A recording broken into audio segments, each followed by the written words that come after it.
নমস্কার বন্ধুরা, কেমন আছো? আশা করছি সবাই খুব ভালো আছো আর আমিও খুব ভালো। তো সবাইকে শুভ সকাল।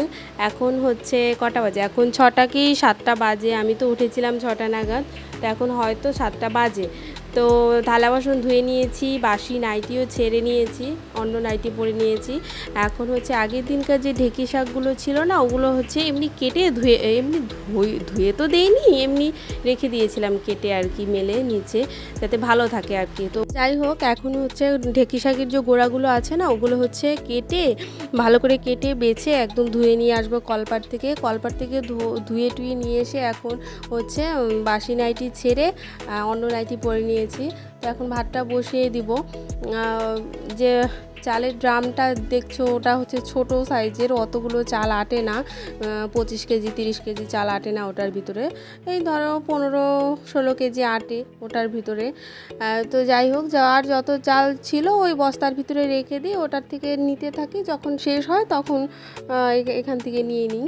তো ওখানে চালটা প্রায় শেষ হয়ে গেছে, তো অল্প ছিল, ওটা ড্রামটার ভিতরে ভরে দিলাম আর কি। তো যাই হোক, ভাতটাও বসিয়ে দিলাম ওদিকে, কারণ অনেকটাই বেলা হচ্ছে, 7:30 নাগাদ বাজে। 9টা নাগাদ ওর বাবা চলে যায়, এখনও বাপ বেটিতে ঘুমাচ্ছে জানো। আর আমাকে তো সকালবেলা উঠতে লাগে, না হলে দেরি হয়ে যাবে ওইদিকে রান্নাবাড়া করতে, কারণ মেয়েরও খেতে খাওয়াতে লাগে, অনেকটাই বেলা হয়ে যায় না হলে। তো এই জন্য তাড়াতাড়ি উঠে পড়ি। আর এদিকে ঢেঁকি শাকটাও কাটা হয়ে গেছে, আর এদিকে দেখো মাছ রান্না করব। তো কাতল মাছ রান্না করব, তো আলু ঝিঙে দিয়ে বেশ একটু মাখা মাখা করে, অতটাও ঝোল করব না, একটু অল্প গাঢ় টাইপের ঝোল ওরকমই রান্না করব।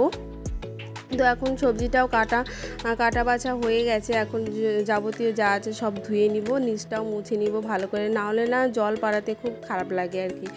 আর অল্প কিছু ঢেঁকি শাক ছিল, সবগুলো দেইনি, অনেকগুলো ঢেঁকি শাক তো অল্প কিছু রেখে দিলাম, পরের দিন হচ্ছে আলু পেঁয়াজ দিয়ে কিছু রান্না ভেজে নিব আর কি। আর বাকি সমস্ত হচ্ছে সবজি সব উঠিয়ে নিলাম গামলার ভিতরে। আর এদিকে দেখো, তরকারি রান্নাটা তেমন দেখালাম না, এমনি সিম্পলভাবে রান্না করেছি, তো আর তেমন দেখালাম না। দেখো আমার রান্নাও হয়ে গেছে।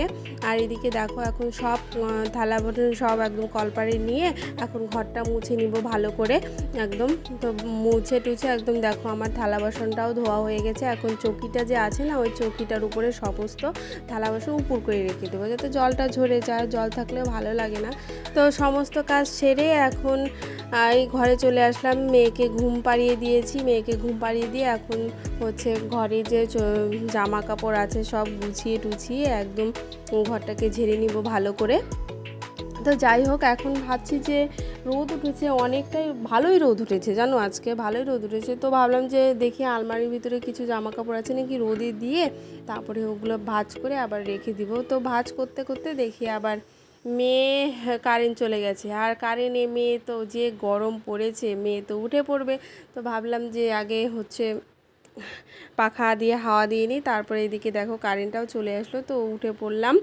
আর এদিকে দেখো কিছু জামা কাপড় ছিল, ওগুলো ভিজিয়ে দিয়েছি, আর ওই সমস্ত জামা কাপড় দেখলে ওগুলো রোদে দিয়েছিলাম আর কি, এগুলো রোদের থেকে উঠিয়ে নিয়ে এসে এখন ভাঁজ করছি।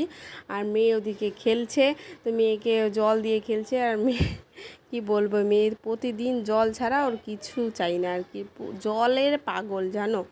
এদিকে দেখো সমস্ত গুছিয়ে নিয়ে এখন আলমারিতে ঢুকিয়ে দিচ্ছি এক এক করে। আমারই জামা কাপড়গুলো সব আগাছালো হয়েছিল, তো ওগুলো এক এক করে একদম ভাঁজ করে সুন্দর করে ঢুকিয়ে দিলাম। তো যাই হোক বন্ধুরা, কেমন লাগলো এই ভিডিওটা? যদি ভালো লেগে থাকে তাহলে প্লিজ প্লিজ প্লিজ ফলো করো, ফেসবুকে যদি দেই তাহলে ফলো করো, আর ইউটিউবে যদি থাকো তাহলে প্লিজ সাবস্ক্রাইব করে দিও, আর তোমরা পাশে থেকো।